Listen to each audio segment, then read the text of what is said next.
wabarakatuh. Selamat pagi, siang, sore, atau malam bagi yang menyaksikan.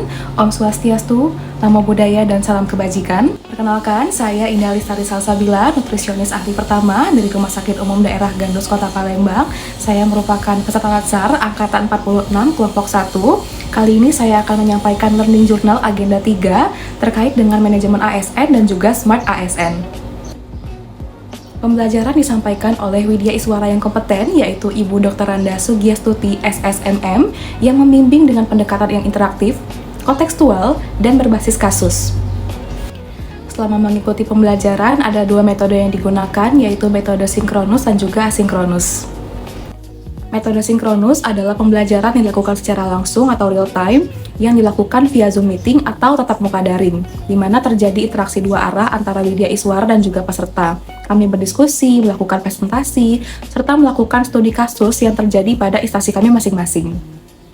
Metode ini sangat membantu karena kami bisa bertanya langsung, mendapatkan klarifikasi, serta kami juga berdiskusi secara aktif.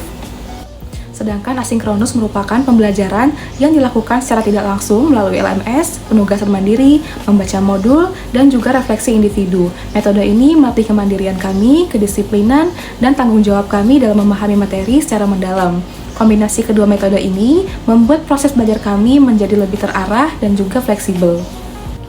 Selama mengikuti pembelajaran agenda 3 tentang manajemen ASN dan Smart ASN, saya mendapatkan pemahaman yang lebih komprehensif mengenai bagaimana ASN dikelola secara profesional, serta bagaimana peran ASN harus terus berkembang di era yang digital.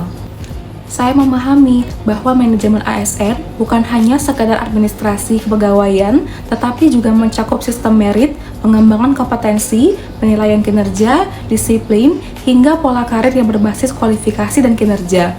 Hal ini membuat saya menyadari bahwa saya sebagai nutrisionis ahli pertama harus terus meningkatkan kompetensi agar mampu memberikan pelayanan yang optimal dan sesuai dengan standar profesi.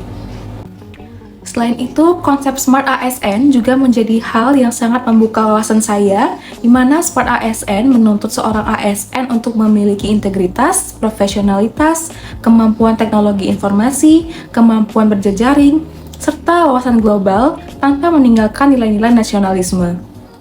Dari pembelajaran ini, saya menyadari bahwa Smart ASN dalam konteks pelayanan gizi berarti mampu memanfaatkan teknologi untuk meningkatkan efisiensi seperti digitalisasi pencatatan stok bahan makanan, monitoring mutu makanan berbasis data, dan pelaporan yang transparan.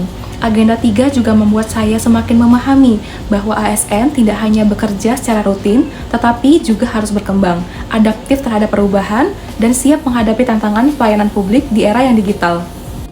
Hal yang menjadi eye-opener bagi saya adalah kesadaran bahwa ASN tidak hanya bekerja berdasarkan rutinitas, tetapi juga harus memiliki mindset sebagai problem solver dan agent of change.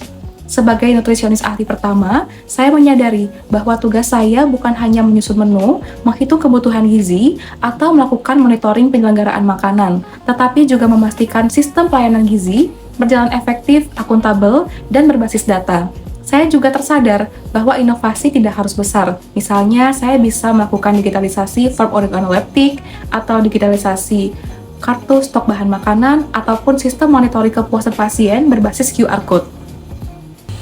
Hal-hal tersebut merupakan bentuk implementasi ASN yang adaptif dan berorientasi pada pelayanan.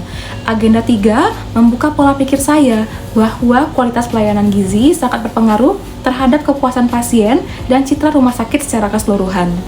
Dari pembelajaran agenda 3, hal yang ingin saya terapkan di RSUD Gandus adalah meningkatkan akuntabilitas pencatatan stok makanan dan distribusi diet pasien, kemudian mengoptimalkan pemanfaatan teknologi sederhana seperti Google Form atau QR Code untuk monitoring kepuasan pasien terhadap makanan, kemudian memperkuat koordinasi lintas profesi dalam menentukan diet pasien, kemudian mengembangkan budaya evaluasi berkala terhadap mutu pelayanan gizi, serta mendorong inovasi pelayanan gizi yang lebih efisien dan transparan.